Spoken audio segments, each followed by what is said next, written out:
I'm Nicola Coughlan, and for BBC Radio 4, this is history's youngest heroes. Rebellion, risk, and the radical power of youth. She thought, right, I'll just do it. She thought about others rather than herself. 12 stories of extraordinary young people from across history. There's a real sense of urgency in them, that resistance has to be mounted, it has to be mounted now. Follow History's Youngest Heroes wherever you get your podcasts. Welcome to the Criminalia podcast. I'm Maria Tremarchi. And I'm Holly Fry. Together, we invite you into the dark and winding corridors of historical true crime. Each season, we explore a new theme, from poisoners to art thieves. We uncover the secrets of history's most interesting figures, from legal injustices to body snatching. And tune in at the end of each episode as we indulge in cocktails and mocktails inspired by each story. Listen to Criminalia on the iHeartRadio app, Apple Podcasts, or wherever you get your podcasts. Hello, I'm Taylor Williamson, a senior producer at Wonder Media Network, and I'm so excited to be guest hosting this week's episodes of Womanica. This Black History Month, we're talking about Renaissance women. As part of the famed cultural and artistic Harlem Renaissance movement, these women found beauty in an often ugly world. Today, we're talking about a trailblazing actress of the Harlem Renaissance whose vision reshaped the stage for future Black performers in theater.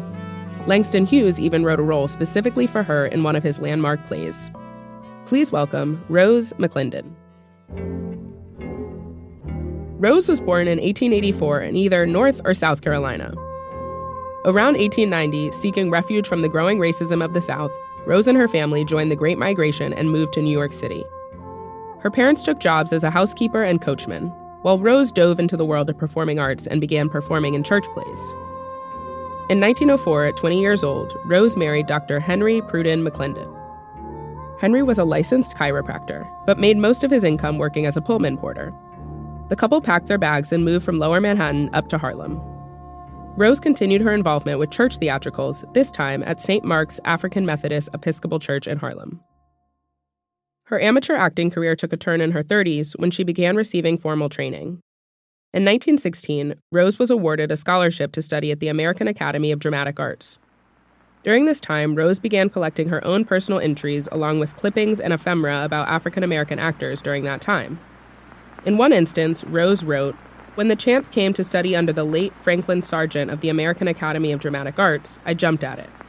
I studied with him for 3 years, and before I knew it, I was doing one of the leading roles in Butler Davenport's Justice." The play she mentions, Justice, marked her professional stage debut. The quick progression of her career aligned with the Harlem Renaissance, a catharsis of art, music, and literature. Rose started to gain recognition for her exceptional talent and stage presence. 5 years after her debut, Rose co-starred next to a leading actor of Black theater at the time, Charles Gilpin, in the play Roseanne.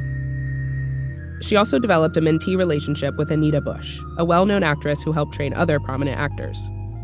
Finding substantial roles for Black actresses at the time was challenging, but Rose managed to secure several parts in white plays and productions that gave her recognition. In 1926, Rose landed a part in the opera Deep River. In one scene, her character Octavie stole the audience's breath away when she walked down a winding staircase at a ball. Rose's next role was in the Pulitzer Prize-winning play In Abraham's Bosom, which earned her widespread acclaim and awards. She showcased her vast emotional depth, demonstrating her ability to bring a diverse array of characters to life. Her remarkable talent also earned her a role in the touring production of Porgy, which took her across the United States and Europe. By the summer of 1928, Rose had firmly established herself as Broadway's most successful Black actress. But Rose wasn't content with just taking the stage. She wanted to shape it. As she began directing with the Harlem Experimental Theater, her passion for creating opportunities for Black performers grew.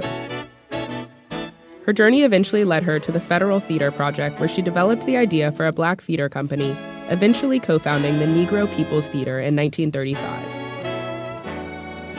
To her, theater was more than entertainment. It was a way to enrich the community, to tell stories that mattered. The theater became a space where Black artists and audiences could connect, creating something meaningful together. By the 1930s, Rose was tackling bigger roles and even bigger issues. She brought her talent and emotional depth to plays like The House of Connolly and Never No More, productions that explored harsh realities such as racism and lynching. Then, in 1935, her career reached its pinnacle. I am your son, white man. Langston Hughes himself crafted a role just for Rose in his landmark play, Mulatto. One of the pillars of the temple. As Cora Lewis, a mother navigating the pain and complexity of raising mixed-race children, Rose captivated audiences. The play wasn't just a personal triumph, it was history in the making, marking the first full-length play by a Black playwright to grace Broadway. Night after night, Rose brought Cora to life, performing the role a total of 375 times until her death.